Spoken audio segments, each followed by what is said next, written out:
Hi, I'm Adele Luisa Ramos, the reporter for today. My report is all about other taxonomy and unpacking learning competencies. My first topic is all about solo taxonomy.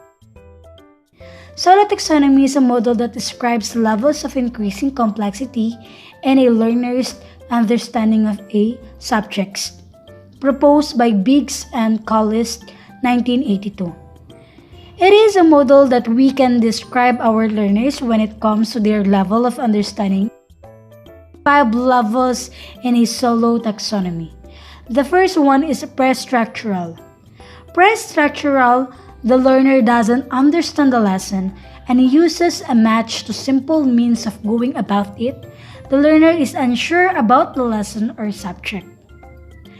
This level is when your students don't know anything about your topic.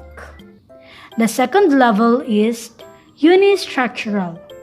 This learner's response only focuses on one relevant aspect. The learner has only a basic concept about the subject. This is when your students know one thing about your topic. For example, your students can define a keyword or give an example about your topic. The third level is multi-structural.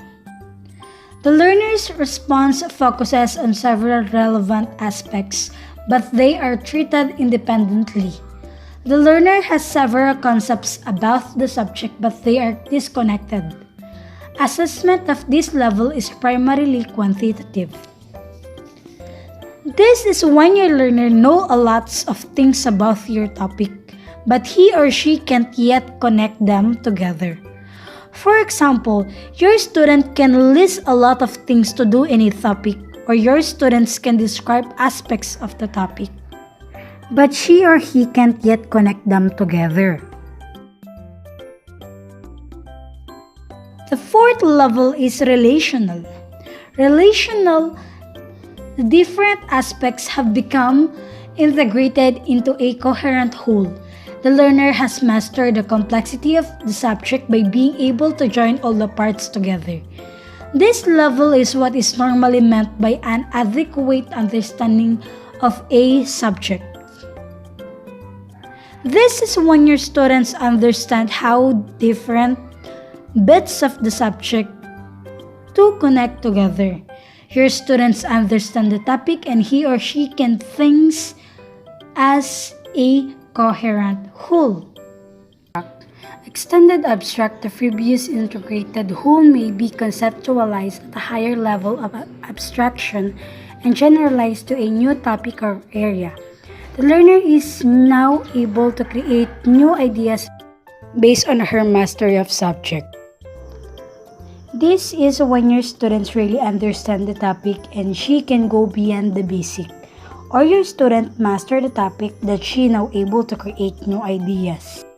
Marzano taxonomy proposed by Robert Marzano.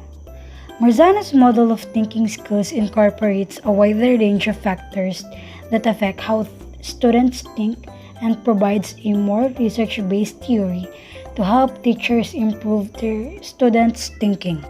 This model is a model that they wide range factors to solve the thinking skills of a students, and they also provides a more research-based theory to help teachers improve their students' thinking. Marzano's taxonomy is made up of 3 systems in the knowledge domain, all of which are important for thinking and learning. The 3 systems in knowledge are self-system knowledge, metacognitive system, and cognitive system. The first one is self-system knowledge, root of all learning. This system is comprised of the attitudes, beliefs, and feelings that determine an individual's motivation to complete a task.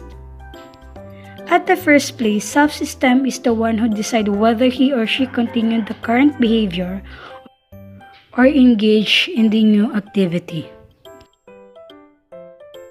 That contribute to motivates are importance, efficacy, and emotions. The first one is importance. When a student is confronted with a learning task, One of her first responses is to determine how important the task is it to her. The second is efficacy. Efficacy, as defined by a developer of social learning theory, Albert Bandura, refers to people's belief about their ability to accomplish the task successfully. Emotions. Although students cannot control their emotions related to a learning experience, these feelings have a huge impact on motivation.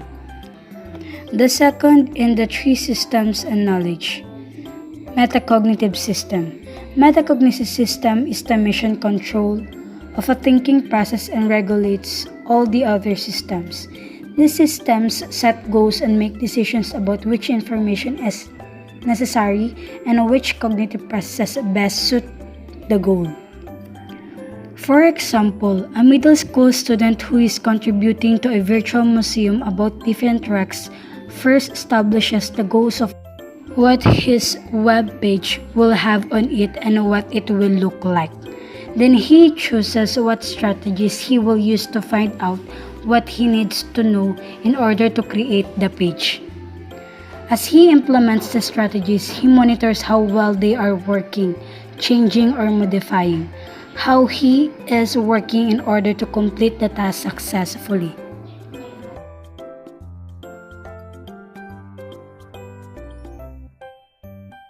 The third system is cognitive system.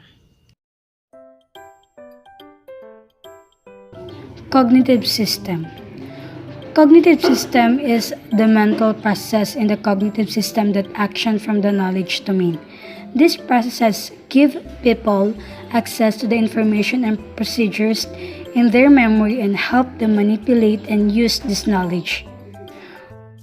In this system, the student processes all the information that he or she needed in his or her task or activity.